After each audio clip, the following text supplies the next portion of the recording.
Two full-size Ford Motor Company coupes are sitting side by side on the same sunny afternoon, both finished in the exact same gold glamour metallic paint.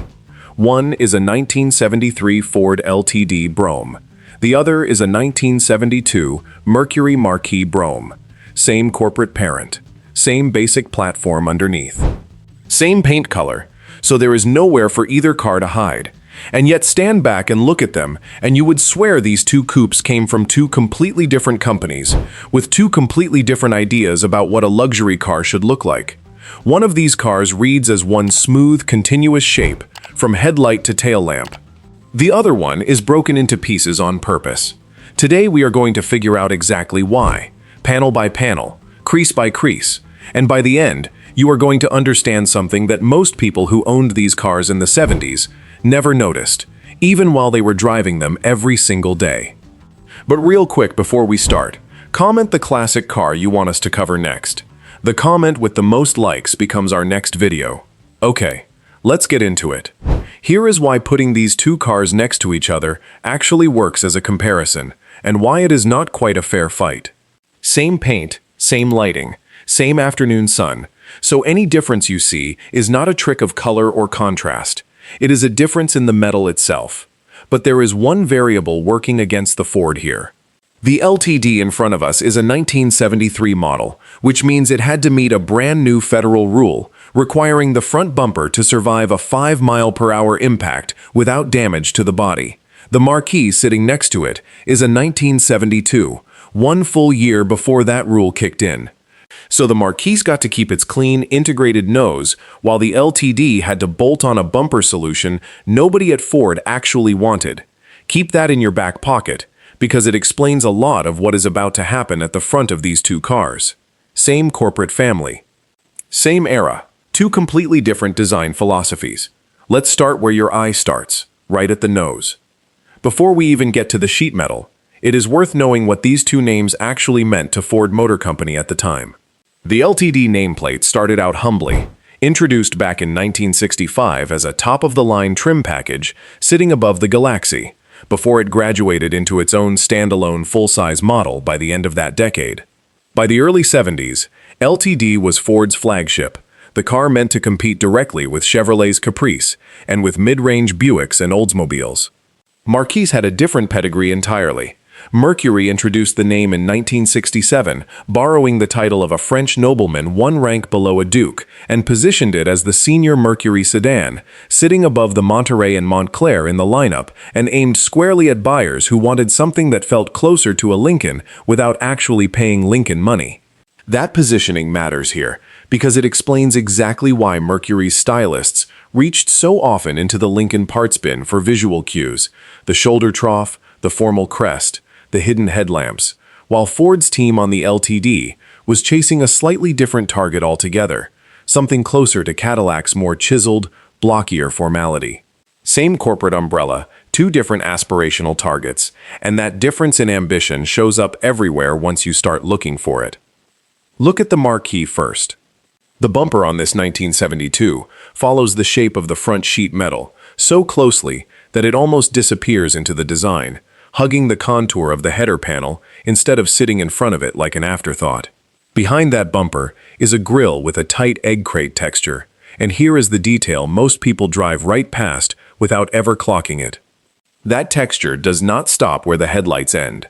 It spills underneath the lamps and wraps all the way around the corners of the car, even in spots where there is no headlight at all.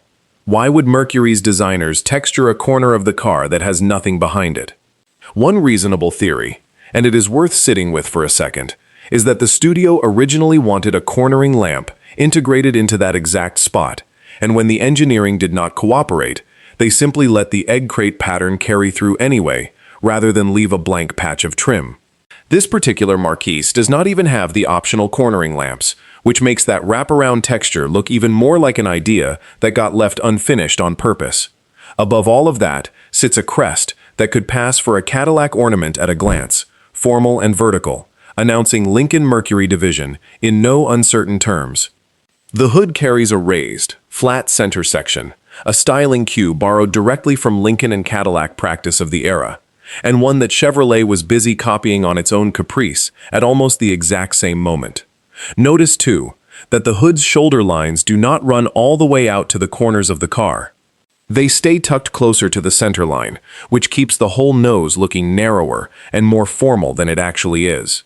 Behind those hidden headlamp doors, every single egg crate square gets its own strip of bright chrome trim, an expensive, labor-intensive detail on a grille that, in 1972, was actually molded in plastic rather than stamped in metal.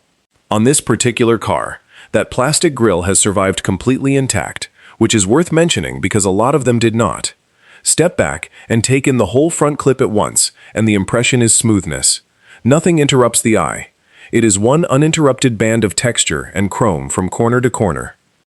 Now walk over to the LTD, and the mood changes immediately.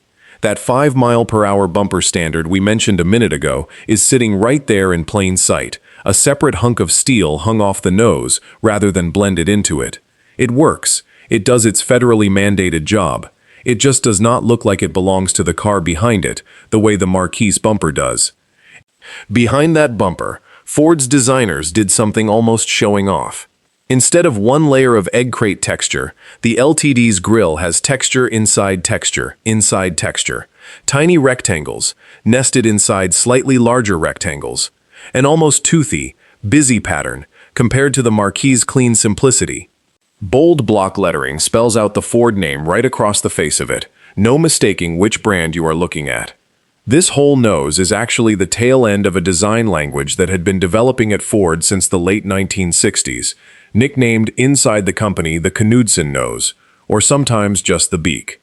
That name comes from Seaman Bunky Knudsen, who left General Motors after being passed over for the top job there and landed at Ford as president in 1968. Before that move, Knudsen had run Pontiac, and at Pontiac he had overseen the sharp, pointed centerline nose of cars like the 1969 Grand Prix. When he got to Ford, that same pointed, thrusting front-end philosophy followed him, and you can see its fading influence right here on this 1973 LTD, in the pronounced point at the center of the grille, and the way the whole nose seems to come to attention in the middle. By 1975, Ford had moved on to a blunter, flatter front end entirely. So what you are looking at on this 73 is really the last gasp of the Knudsen influence before it disappeared from the lineup for good. The grille itself is split into 3 separate sections by dividers, but the texture pattern still runs continuously across all 3, so your eye still reads it as one wide element even with the visual breaks. Compare the hood shoulders here to the Marquis. On the LTD, they come to a noticeably narrower, sharper point, rather than the Mercury's wider, softer stance. Put the 2 front ends side by side, and the verdict writes itself. The Marquis reads smooth, wide, and expensive. The LTD reads formal, upright, and considerably busier, an accident of both design philosophy and a federal regulation that arrived 1 year too late to spare it. Walk down the side of each car now, because this is where the real story of these 2 vehicles actually lives, and it is a bigger difference than anything happening up front. Start with the Marquis again. Run your eye from the top of the door all the way down to the rocker panel, and you will notice something the LTD simply does not have. One continuous, gently convex crown, curving outward from the beltline, rounding through the door and quarter panel, then softly tucking back in and under toward the rocker. There is no hard crease anywhere in that transition. It is a fillet, a soft radius, the kind of surfacing that takes real confidence from a design studio because there is nowhere to hide a mistake.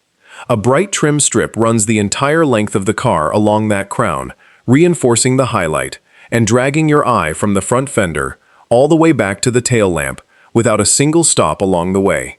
That uninterrupted visual pull is a big part of why the Marquis looks longer than it actually is, and to be fair, it genuinely is longer, riding on a 124-inch wheelbase compared to the Ford's 121 inches. Only 3 extra inches, but the surfacing makes that gap feel like a foot. Up at the roofline, the Marquis wears a thick, formal C-pillar, and right where that pillar meets the quarter panel, the beltline kicks up in a distinct pinch behind the rear glass. That kick-up is a direct callback to the Coke bottle styling cue that swept through Detroit in the mid to late 60s, where the body appeared to flare out at the hips like the base of a glass bottle. Here is the catch, though, and it is a detail sharp-eyed viewers will appreciate. The Marquise's quarter panel does not actually flare outward at the rear wheel, the way a true Coke bottle design does. The kick-up is there in the beltline graphic, but the underlying body surface stays straight. So technically, this is not a true Coke bottle car at all. It is a holdover graphic, a visual echo of a trend that was already fading by 1972, kept alive here purely for its familiar, upscale look. Below the beltline, Mercury borrowed something straight out of the Lincoln playbook, a shallow trough running along the shoulder of the body, a lineage that traces all the way back to the 1961 Continental, where the greenhouse sat visibly inset from the plane of the glass below it. On the Marquis, the trough is a much subtler gesture, but it is there, and it runs the car's full length, another small signal borrowed from the flagship brand to make the mid-range Mercury feel a class above where it actually sits. Notice, too, that the rocker brake sits noticeably higher on the Marquis than it does on the Ford, and there is a practical reason for that. It lands right at the top edge of the fender skirt covering the rear wheel opening, which lets the entire quarter panel read as one uninterrupted mass of sheet metal rather than something chopped up by wheel well trim.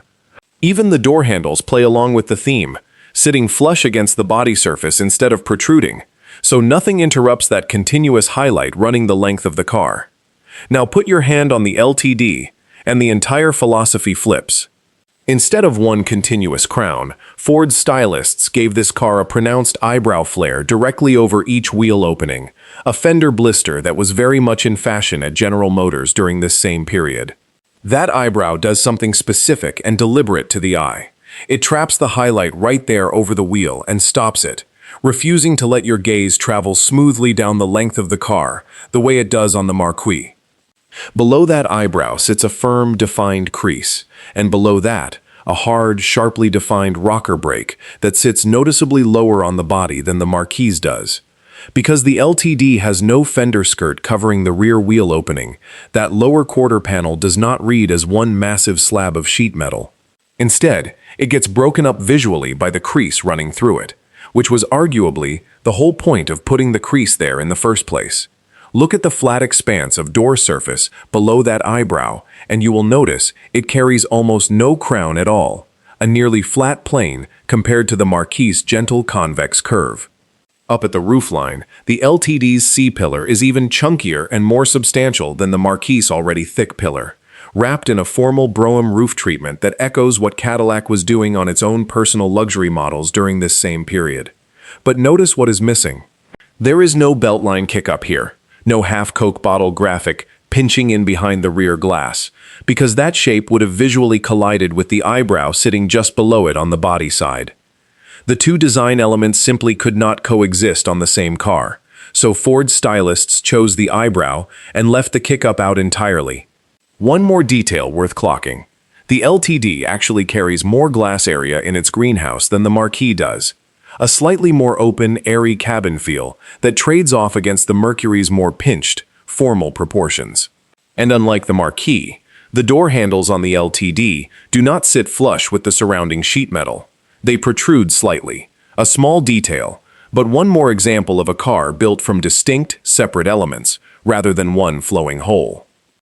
It is entirely possible these two cars share the same A-pillar stamping, given how closely related the platforms are underneath, though the C-pillars are definitely unique to each car, and whether the roof panel itself is shared remains genuinely unclear, even to people who study these platforms closely. So here is where we are standing. The Marquis is built from one continuous surface, crown, trough, taper, and trim line, all working together to pull your eye the full length of the car without a single stop. The LTD is built from pieces, eyebrow, crease, rocker brake, and flat panel, each one doing its own separate job and stopping your eye along the way rather than letting it travel. Same platform, same year, give or take 12 months. Two completely different ideas about what a body side is supposed to do. And that same argument is about to repeat itself one more time at the back of these cars. Start again with the Marquis. The lettering identifying this car as a Mercury Marquis sits surprisingly small on the deck lid, almost understated compared to the much larger lettering running down the side of the body. That is a genuinely curious choice for a brand actively trying to project luxury, and it raises a fair question about why Mercury chose to whisper its own name right at the one spot where a competing Cadillac or Lincoln would have shouted it. What is not subtle at all is the tail lamp treatment, a full-width design that wraps around the corners of the car and visually stretches its width from corner to corner. It is worth knowing that the previous model year, 1971, actually had a genuine full-width lamp lens running unbroken from side to side. For 1972, Mercury inserted a decorative panel between the two lamp housings that mimics the egg crate texture from the front grille. So while it is no longer one true continuous lens, the visual effect of width and continuity survives almost completely intact, and it ties the whole car together front to back in a way the LTD simply does not manage. The backlight glass sits slightly depressed down into the roofline, with a gentle roll carrying through the C-pillar into the rear window opening, and the vinyl roof covering wraps completely around that backlight rather than stopping short of it. There is no crease anywhere on the deck lid itself, just the same gentle, unbroken crown that defined the body sides continuing rearward and rolling smoothly away toward the tail. The rear of the car terminates fairly abruptly in profile, but with considerable taper built into it, which keeps the visual height of the tail quite low and once again reinforces that impression of width running wall to wall. Now look at the back of the LTD, and once again, everything reads taller and more vertical. There is a defined crease running across the deck lid, something the Marquis simply does not have, and the overall taper toward the tail is far less aggressive, which leaves the whole rear end standing noticeably taller in profile. The backlight glass actually extends down lower on the LTD than it does on the Marquis, and part of the reason for that comes down to the Mercury's quarter panel kicking upward right at that same spot, pushing its glass higher to compensate. Here is a detail that says a great deal about where Ford's engineers were spending their money in 1973. On the Marquis, the vinyl roof wraps completely around the backlight.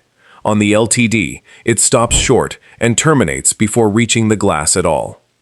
That is very likely a straightforward cost-cutting decision, and it is easy to picture the design studio pushing hard for the wraparound treatment, only for someone in finance to draw a line through that line item on a budget sheet.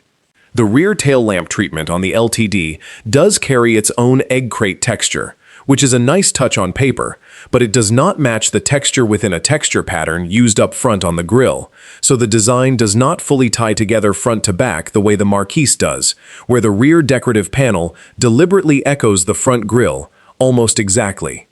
Instead of Mercury's wraparound wall-to-wall effect, the LTD gets big, blocky rectangular lamps that stay flat and do not wrap around the corners of the body at all. There is a horizontal panel running between them that does emphasize width to some degree, but nowhere near as convincingly as the Marquis manages with its true wraparound lamp assembly. And where the Marquis wraps its vinyl trim all the way around the tail, the LTD gets nothing back there but a small, modest panel. Once again, the same pattern from the body sides repeats itself at the rear. The Marquis mirrors its own front end. The LTD does not. Step inside both cars now, because the story does not stop at the sheet metal, and there is an interesting wrinkle happening on the instrument panel in these two specific model years. 1972 was actually the very last year that Ford and Mercury each got their own completely distinct dashboard design, a genuine point of differentiation between the two brands that disappeared, starting with the following model year. By 1973, both divisions had moved to a shared instrument panel architecture. The passenger side saw some modest changes between the two brands, and a couple of details differed on the driver's side as well.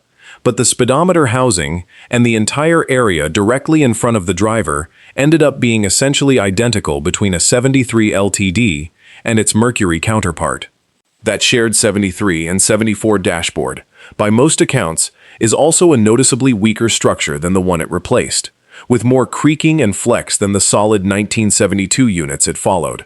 Overall fit and finish across both brands is generally considered a touch better in the 1971 and 72 model years compared to what came after. But there is a genuine trade-off working in the other direction. the 1973 and 74 cars received meaningfully better sound deadening and insulation than their predecessors.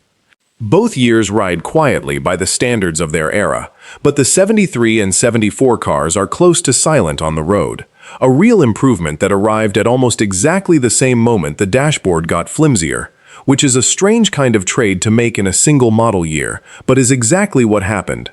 Seating tells its own small story too. The LTD Brougham sitting in front of us today has the standard bench seat configuration with a fold-down center armrest. Over in the Marquis, twin comfort lounge seats with high seat backs were actually an extra cost option in both 1972 and 1973, which means the Marquis sitting next to it is also wearing its standard Brougham seating, rather than the fancier optional buckets. The cloth used in both cars holds up remarkably well after all these decades, and it is worth pointing out for anyone who has shopped for a new car recently that the cloth trim in a 1972 or 73 Brougham genuinely feels like a heavier, more substantial material than most of what gets used in modern interiors today. The center console area tells a small piece of this story too. Both cars use a similar column-mounted shifter arrangement in this bench seat configuration, keeping the front floor completely open from door to door, which was still the expected layout for a formal American luxury sedan in this price range during the early 70s, well before console-mounted shifters and floor-mounted climate controls became the norm even on full-size cars. Reach across either dashboard, and the switchgear feels reassuringly substantial. Thick, chrome-ringed knobs and toggle switches rather than the thinner plastic that would creep into full-size interiors by the end of the decade. It is a small detail, but it reinforces just how much genuine engineering effort still went into these cars, even at a point when both companies were quietly starting to look for places to trim cost. One more thing before the verdict, and it is about how each car actually sits on its wheels. For a mid-70s American car, the LTD has a genuinely good stance, with its wheels pushed reasonably far out toward the edges of the body, rather than tucked in underneath it.